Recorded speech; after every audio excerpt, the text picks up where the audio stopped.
Hello everyone, it's Apple Gaming and Tutorials here. Today I'm going to show you a quick tutorial on how to get your Macintosh HD hard drive onto your desktop.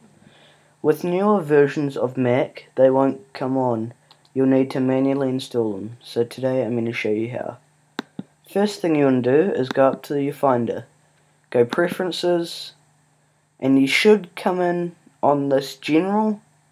You'll see General labels sidebar advanced. You want to stay on General, and under show these items on desktop you just want to click hard disks and it should be there. It was a quick tutorial guys. Like, comment, favorite and subscribe. Thanks for watching.